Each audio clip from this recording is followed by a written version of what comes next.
I don't say the pledge. There's what's left of the flag up on the door right there. It still means something, even though he's not much of a pledge. I was thinking today, and I end the pledge with, in Jesus' name, thank you for protection and all that. I do it about every time, first thing in the morning when I read, or anytime I read, I won't be on for it. I got to thinking about when we pray, we say in Jesus' name.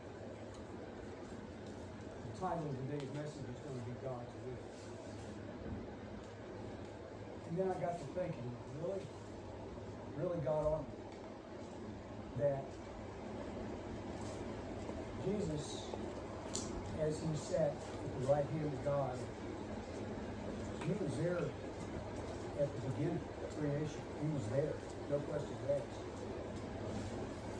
And then he had to give up his divinity to come to earth, born of Mary. He was 100% man, period. There's some people that think he was half God, half man. Not possible, because he could not have willingly gone to the cross. He had to do it. He had to experience everything from the beginning all the way till the end comes. And I got to thinking about it. When he was died and death, burial, and resurrection, when he was resurrected, he then took on his divinity back. And there's some people that don't get it. There's nothing to get. You have to understand. You have to understand, and this will be what I just said will kind of dovetail into the lesson today. But I still marvel at what that sacrifice was. I can't fathom it. And even Abraham was going to kill Isaac, sacrifice him. And he said, oh, wait a minute, there's a ram over there in the bushes. And it's hard for me to describe what I learned today. That Jesus was 100% man and had to bear the weight of the world. So as we go through this, just kind of ponder that. Jesus was in heaven with God and came to earth. He was pure human. And then he's up, and when he comes back, we're going to be able to hang out with him. It amazes me that there was no body until he was well as a human being. But God is a spirit, and those that worship him must worship him in spirit and in truth. So he identified enough with us that he became one of us. He had to. Otherwise, redemption wouldn't happen. He could not. He still had the mind of God, but he was pure human. All right. I'm going to open this up with a word of prayer. Lord, thank you so much. Thank you for the revelation that you brought to me today.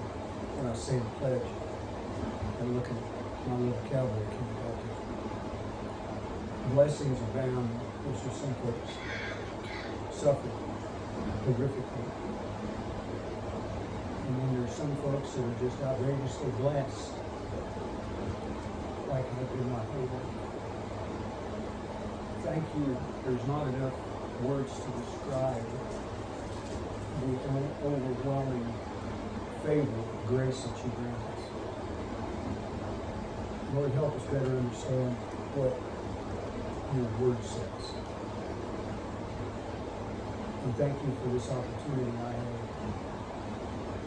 present the lesson. I'm enjoying this more than I ever had. But it's your words, not mine. So as we enter into this, I'll ask it in Jesus' name.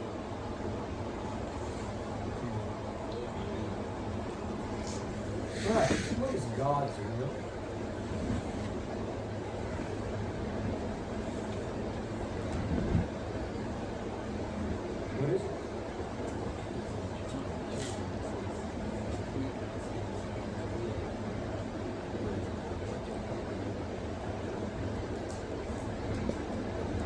will.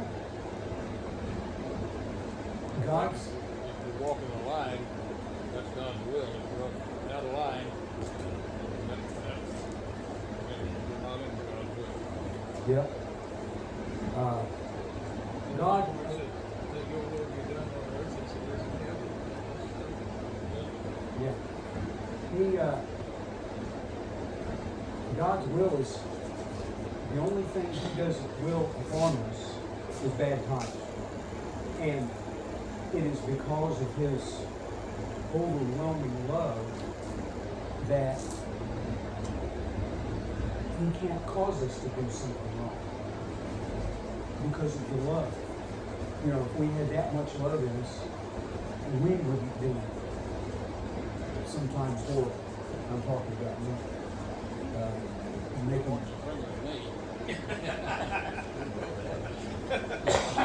No, you're an angel.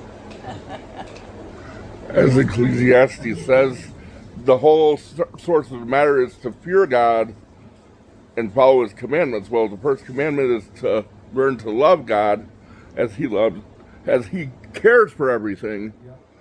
And then we can learn to love each other, because once we have that relationship and can see what God's doing, it goes to every other aspect in our lives.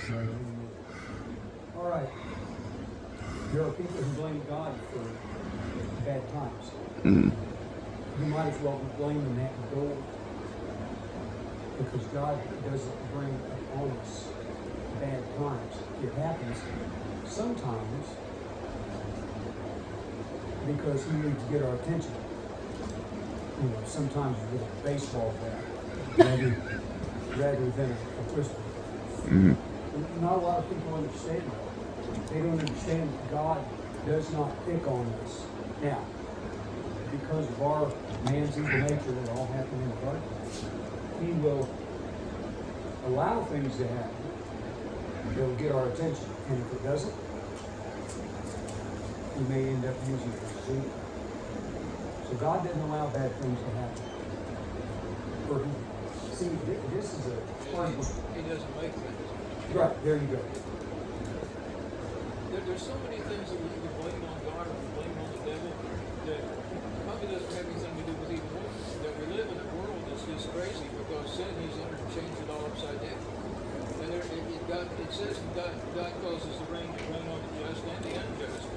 And the bad things can happen on the just people just on the unjust at the same time.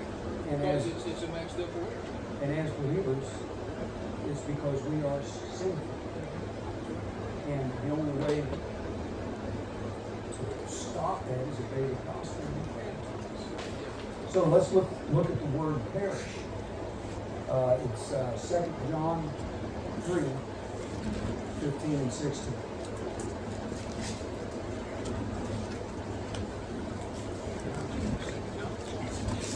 Oh, no, I'm sorry. Chapter 2. No, I misspoke. I didn't catch this error. It's supposed to be number 2, which is in bulletin. John 3, 15 and 16. It's my apologies. Thank you.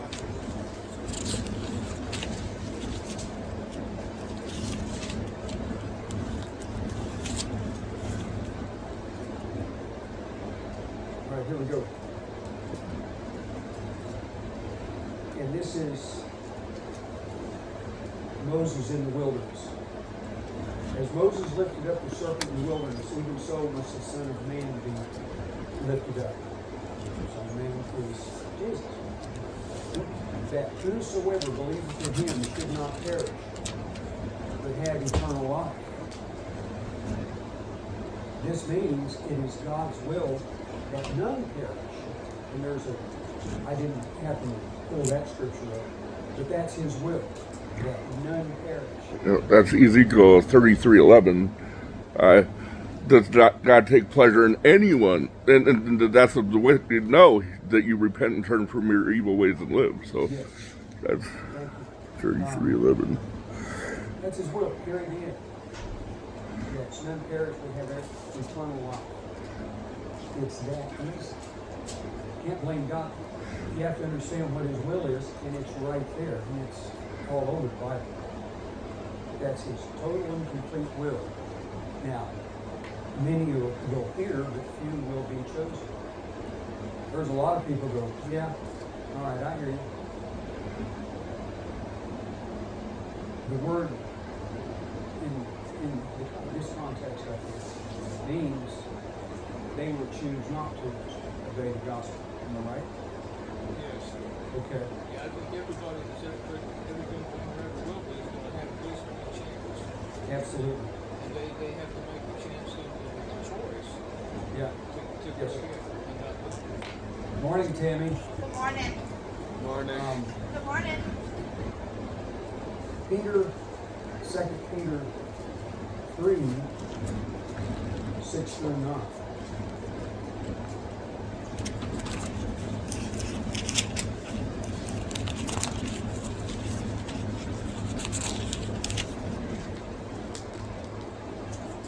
Somebody want to read it for me? 2 Peter 3, 6 through 9. This world does not exist in character, being loved with water.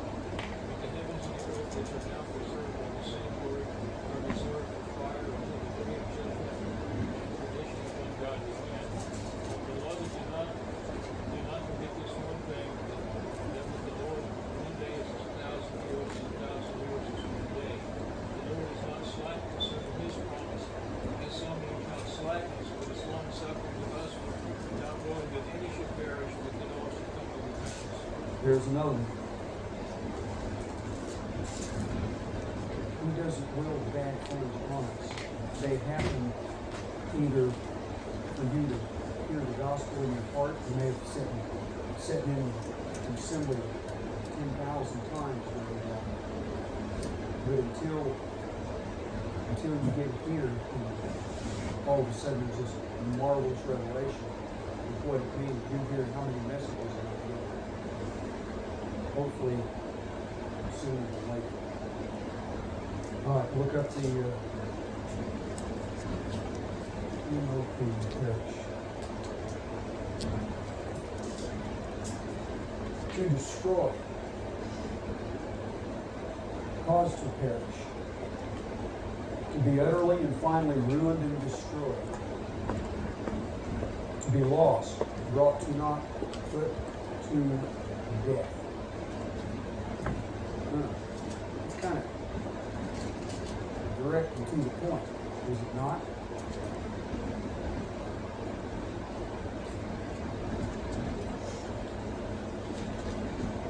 So we've discussed God's will so far.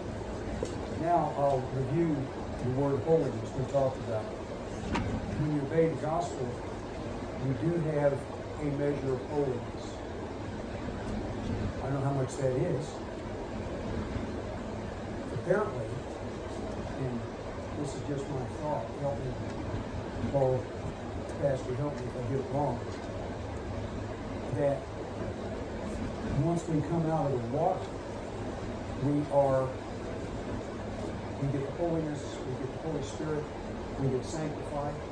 And everything, the context I read this stuff in, is we strive to be more holy, sanctified. We strive for this.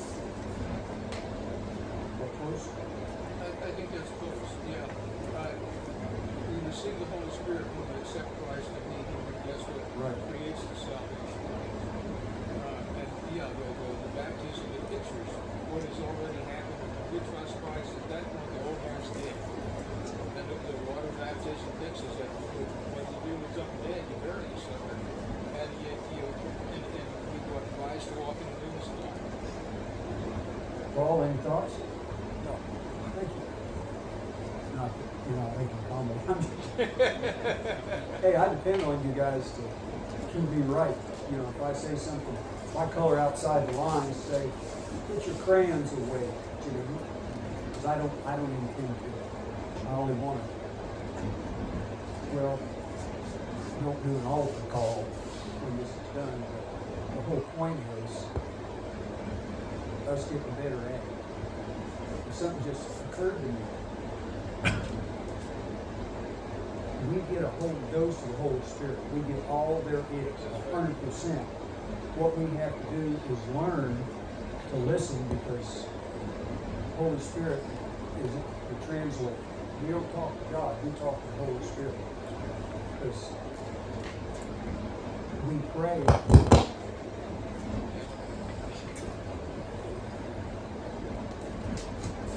We pray and we essentially thank Him in Jesus' name. Because that's the type. But as far as holiness, sanctification, study to show thyself approved, we have to work toward more holiness and greater sanctification. The way they usually look at this is there's one baptism of the Holy Spirit and we're saved. But then as He calls upon us to do different things or different things, He's going to encourage us and enable us to go do some things that we are already going to do. I think that's right. How about we put it this way? The Bible says that we were sealed when we accepted Christ as our Savior. That we were converted from a sin consciousness to a God consciousness. The Holy Spirit is available for us to allow it to inhabit us and release us and guide us and teach us in all the areas that we need help in. It ain't going to happen in one time. You couldn't take the pressure. I couldn't take the pressure of all the terrible things that exist in me that have to be overcome. But because He did away with our sin consciousness and we have our God consciousness, we have the ability to walk in righteousness and be right with God and communicate with God. And just like the old times of old, God, should I go up or should I not? And that's what we need to do with every area and everything in our life. Do I do it? No. But that's what we're supposed to do.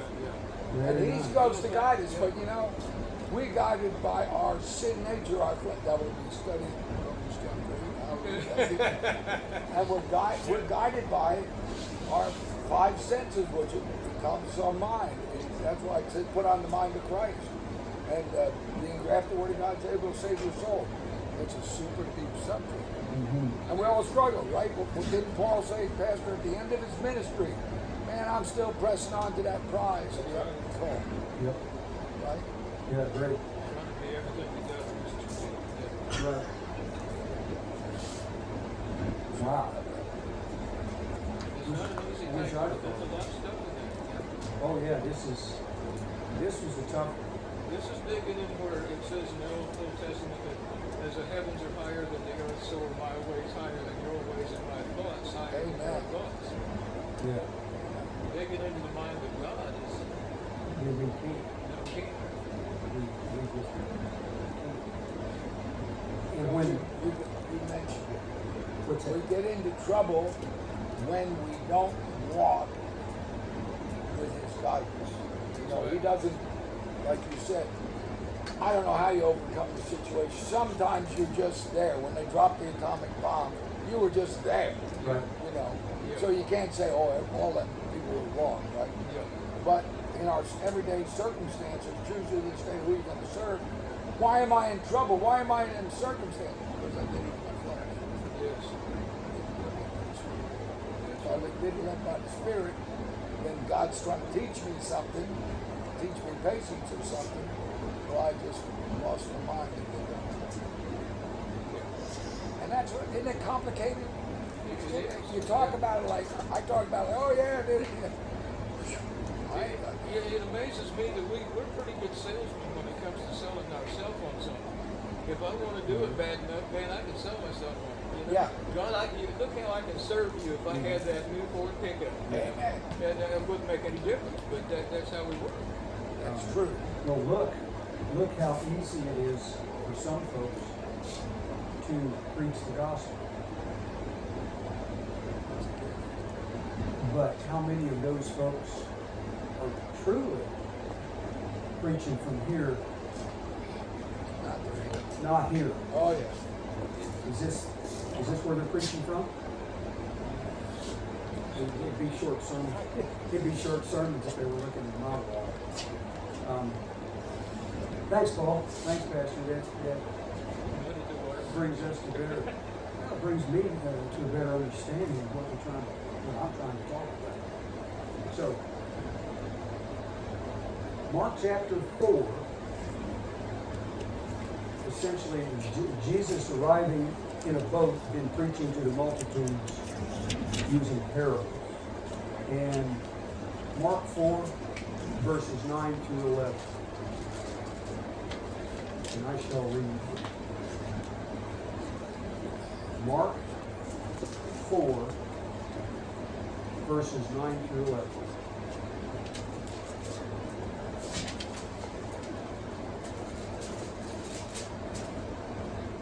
And this is all about the little parables. Seed sowing and all that.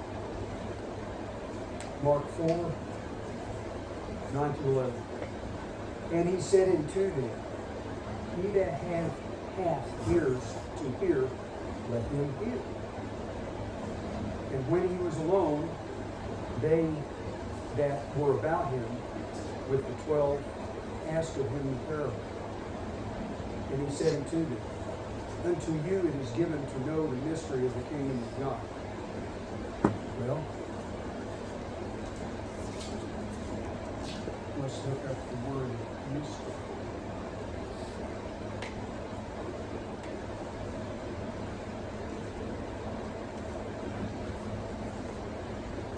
The secret of a friend, of private life, of state, and of a king. It pretty much sums it up. It's a mystery, from my perspective, is a secret yet to be learned. Because as we grow, we will learn the mysteries of God, which are here in the Scriptures, and we will better be able to speak about it and live it. What's that? What's that, sir? Well, Jesus gives the parable of the seed, right? Yes, sir. Then he tells them it's up to them to know, to have understanding about the parable. Then they don't have the Holy Spirit, so he proceeds to explain what the parable means. Yeah. Where, for us, we have the Holy Spirit, so the Holy Spirit, which is Jesus, the Father, we look to him to explain. Absolutely. That was new in the beginning of his ministry. They didn't have the understanding. You had to give it to them. Yeah. And until the apostles wrote the New Testament, it was all by word of mouth. Thanks, Paul. Jesus said there in the last chapter of John, he said, when the Holy Spirit is come, he will lead you into all truth. So this is Jesus led them around, physically, spiritually, in every other way. They saw how he was going to react and everything. That's what the Holy Spirit does for us. Thank you. Proverbs 19, starting at verse 18.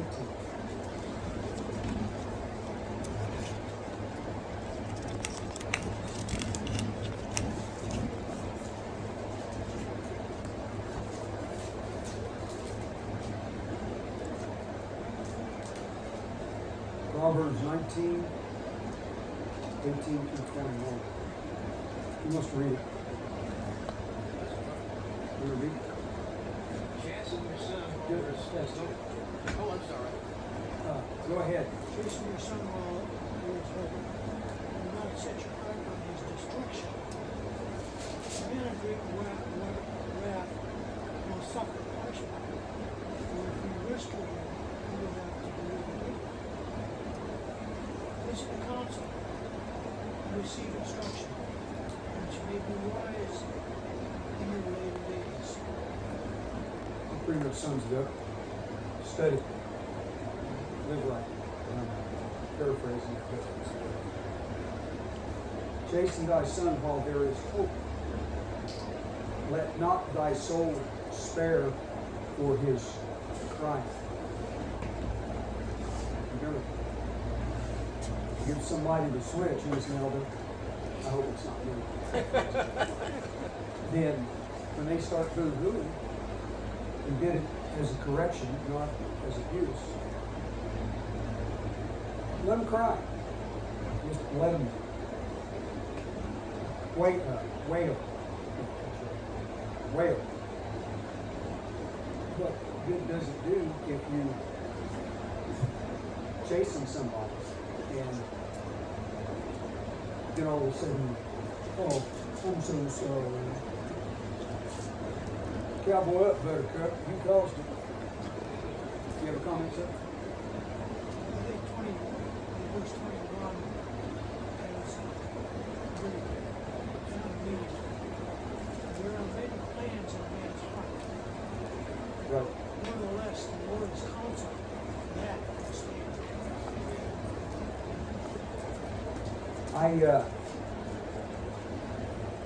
I have the word devices, which I didn't get out strong, I just didn't do it. But I did look it up. Devices, thoughts, purposes, design, plots, or mental perceptions. Rooted in the Greek word noema, it emphasizes to think. Think as an intellectual, which can be real dangerous because these intellectuals pontifically bloviate, which means all they give us is chin music. Yeah. That's it. Scheming or inventive plans originating in the mind. Politicians come to mind. Of men, in the minds of men, Yes, ma'am. not God. Yes, ma'am. You're 100% right, Miss Mary.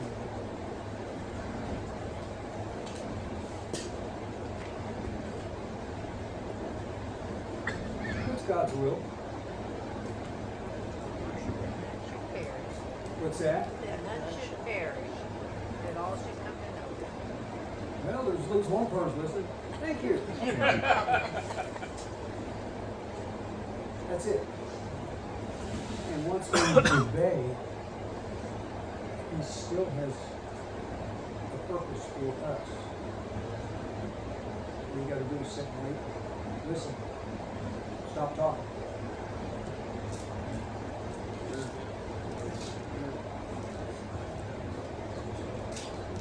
Yeah. James 1 through 5. Oh. You know what book of the Bible the man is doing next apostle? Hebrews. Hebrews, that's right. I probably said it before. James 1 through 5. And I wrote down, well, I typed it in, asking for God's will in our lives.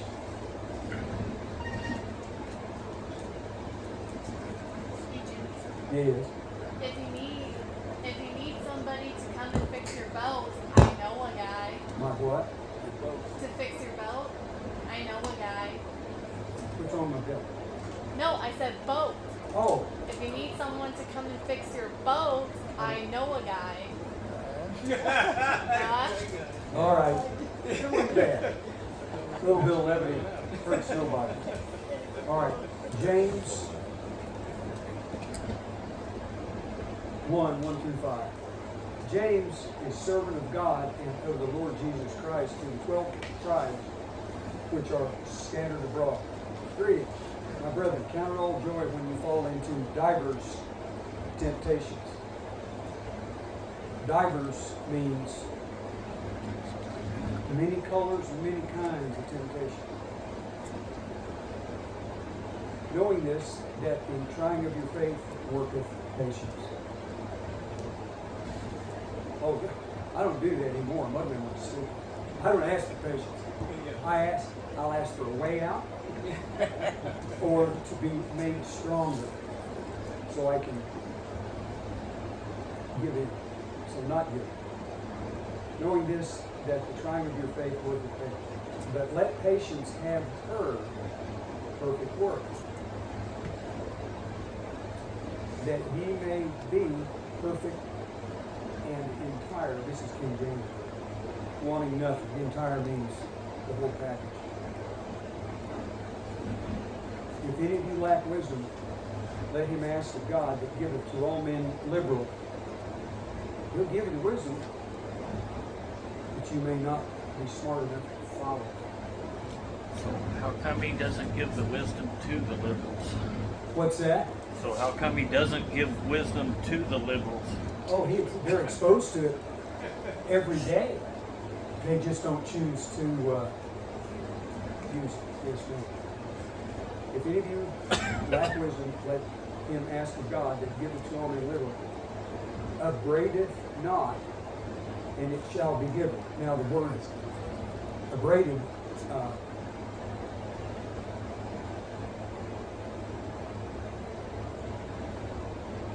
I have written here unsearchable. Upbraideth not. When you ask for wisdom, it is searchable. You can't ask God for something when it may not hit you right at the beginning, but this speaks to God keeping something from you. That's what that word means.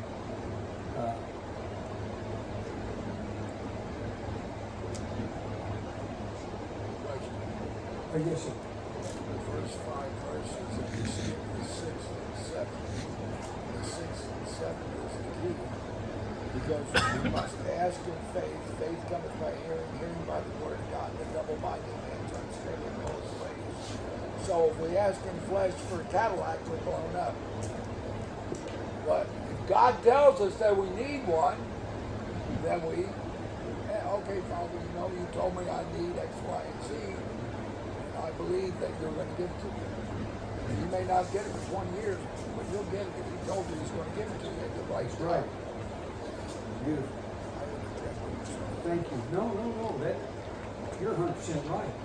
I welcome all comments in the context of what we're talking about. That's great, Paul. And when I'm taking time to write down. Would you do read through 7? Yeah, through 7. All right. Well, I have to See, that's what we've been studying. fix my lesson. Romans. We're studying Romans. Faith. Faith is what God tells you to do. You believe God because he told you to do it. All right. This is one out of 19 pages. We're going to go a little long.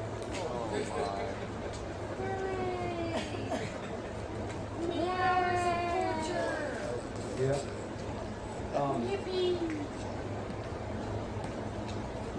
God is pure love, but there were times that he got wrathful. What's the first instance of God getting real unhappy and putting on people? Putting on people.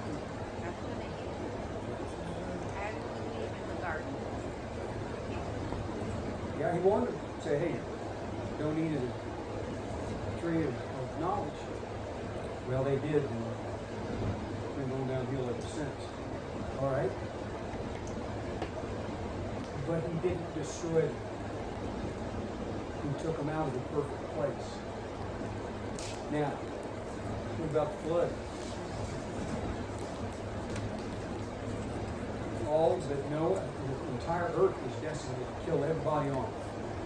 All but Noah and his family of 8. How about that? What is that word say? He looked at mankind and every intention of their heart was only evil. That's right. How about the destruction of Sodom and Gomorrah? About the same difference. I think I'm going to write the president a letter saying, hey, I appreciate what you're doing for us, but will you change Washington, D.C. to Sodom and Gomorrah? Somebody said a while back that, somebody said a while back that if people of God doesn't do something pretty soon, he's going to have to apologize for something. I like that. I would have just Solomon and Gomorrah. I would have just played the song "I Let the World Burn." no, we're not burning. That's later. Yeah. They flooded. Where's Oppenheimer when you need him? How about the golden calf? Moses was receiving the Ten Commandments, and people started getting the Israelites became impatient, pressured Aaron to make them a god, which he did. All the jewelry and everything, they melted it down and made lots of stuff. Just go to show when you get out of God's will, you do it your own way, right? Doesn't work out for you. This little calf just didn't want them out of that fire.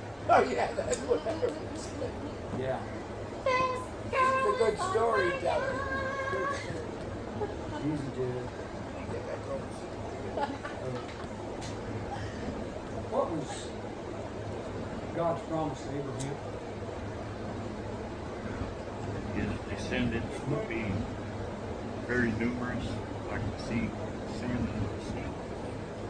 Yeah, that one did. Thanks. But that was the promise. That was the promise. Because Moses went to God and went, just thinking about it, I don't think he was really a part of what the world was going on.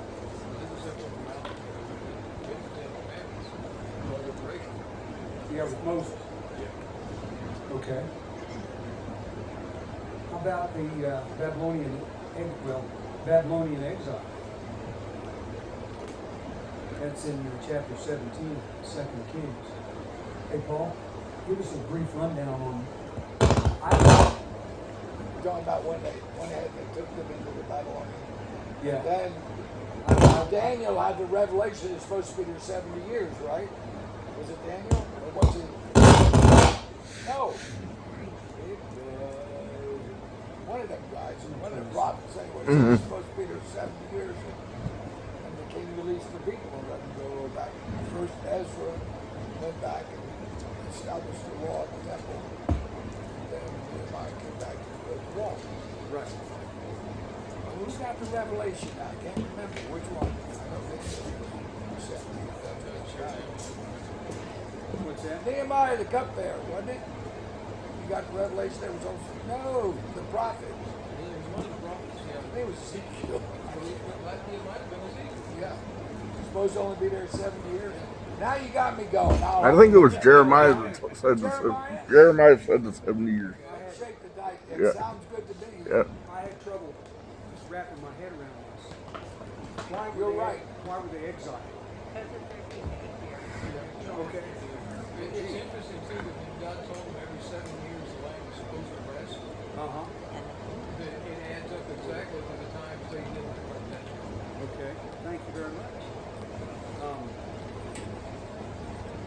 And during the time of Noah, the flood was to wash away all of the sinners. Yeah, that's a good point. Because of so many people that was sinning back then. All of them. Nobody was all- following God. No, zero. Zip, zilch, and all. So that's why Only he God. came up with the flood, was to wash them all out. Yep. You have something to show?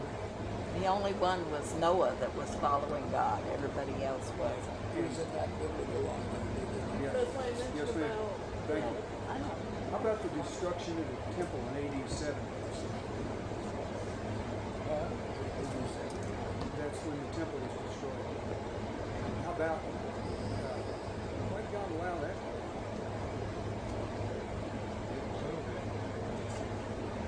Yeah.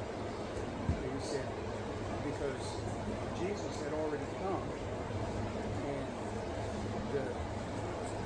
it was Romans that killed Jesus. There's a lot of Jews in there that still.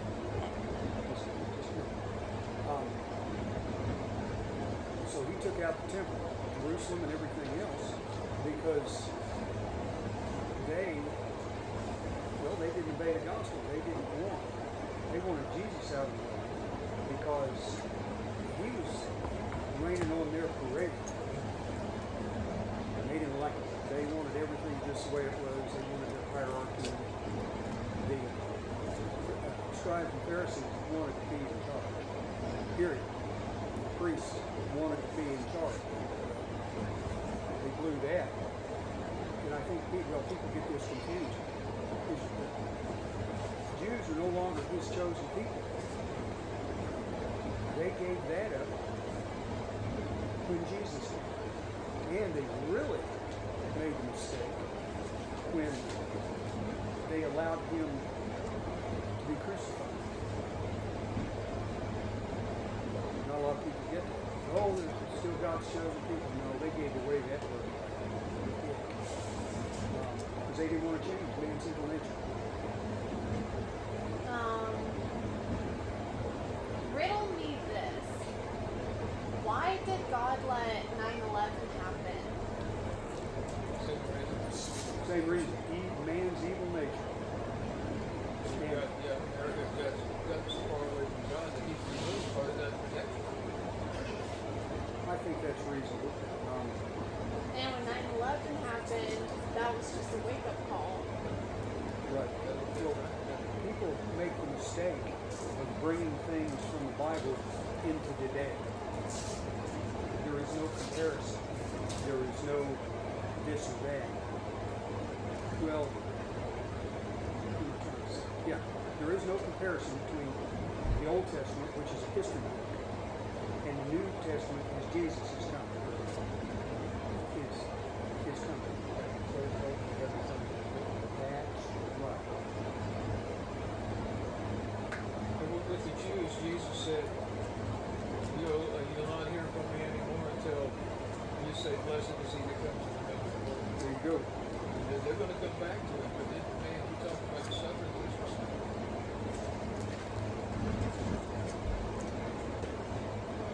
Comments? Complaints?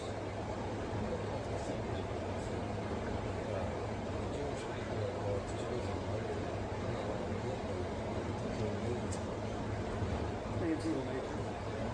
I mean, his sole purpose was Jews' sole purpose, not sole purpose, but they were purposed by God to bring Jesus into the world through Mother Mary.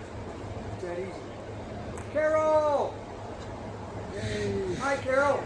And Jim. Hi. Good to see you, huh?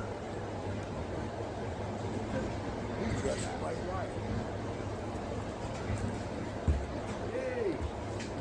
All right, in summary, God's will for mankind is to hear the gospel. Obey the gospel. We are commanded to go into all nations, people, and preach the gospel to Jesus. And we've talked about this before. It starts right here, within our family here. This is God's will, period to end.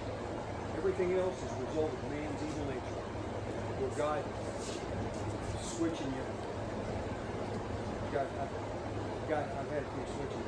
Or using Louisville Slugger, bigger piece of wood, crack it. Bad things are a result of man's disobedience since the Garden of Eden. Since the coming of Jesus, he cannot sin.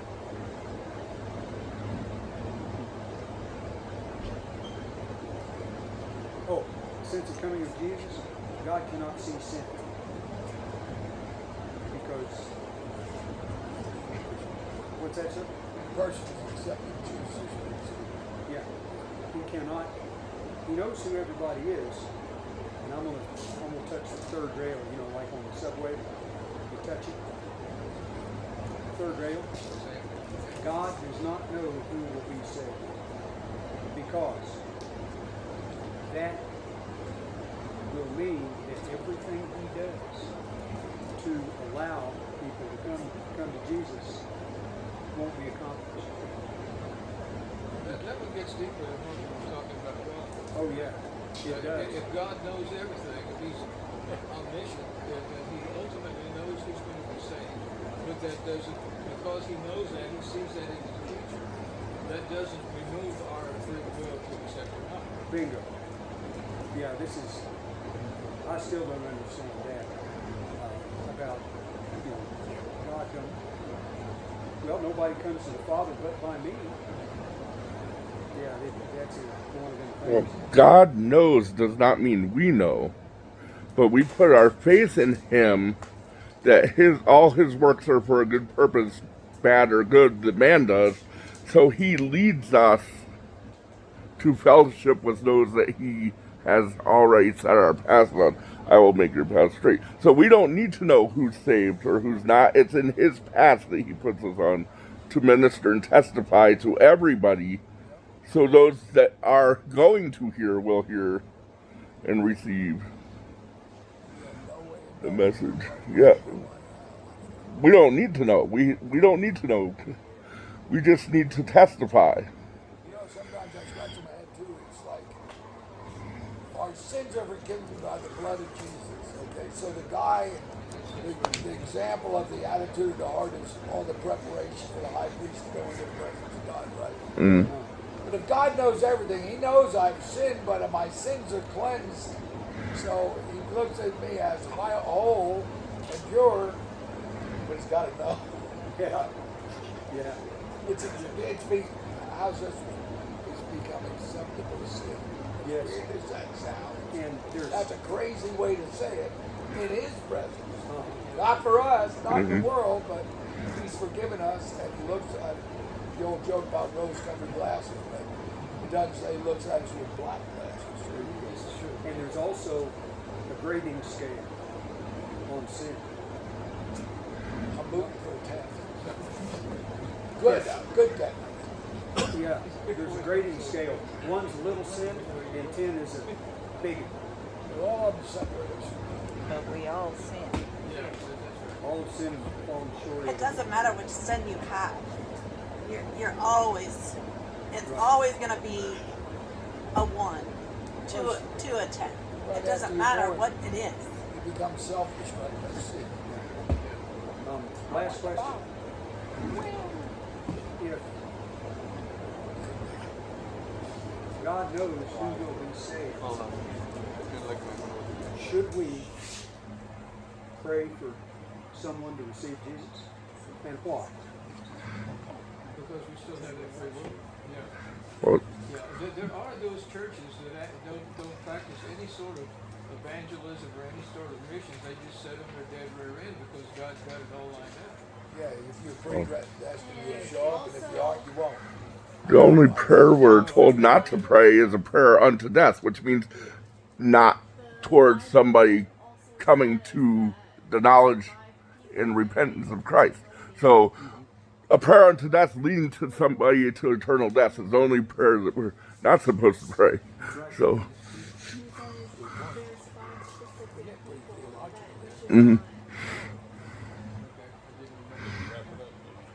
I am.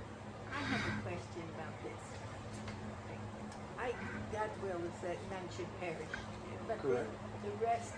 the rest of your life, you have to spend a lot of time in prayer, to me, trying to discern what God's will is for each situation you're in. Is that true? Yes. Well, yeah. What does Scripture say? And you have the Word of God would save your soul, so you're spending time in His presence, or what do you think? Because each situation you have to discern God's will in it. Yes, of course. Right. So it isn't just Well, Jesus said, I don't do anything, I don't say anything, except what the Father told me. Yeah. And we're supposed to be Right. like Jesus. And Best how we did he, can. how did he find that out? Will He lead you spent into time all asking. truth, he said. Okay. He found out from God because he spent time asking, and that's what you're saying. I got to pray about and then wait for God to speak or show me or something. Hit me with a 2x4 sometimes. Well, Sometimes. Wade, We talk about God opening the way or closing the door. Wade just hit me with the wrap it up, Jimmy. Oh man! Get us out of this corral. Thank you, Lord, for this lesson and the time we spent visiting with you, Lord. And we ask you to be with the folks that are needing a health touch, Lord, and healing from you. And we ask you to be with the rest of our service. Be with us as we get ready to clean out the church so we can seal our floor. Ask you to continue to guide and direct our lives in your service. In Jesus' precious name we pray. Amen. I had a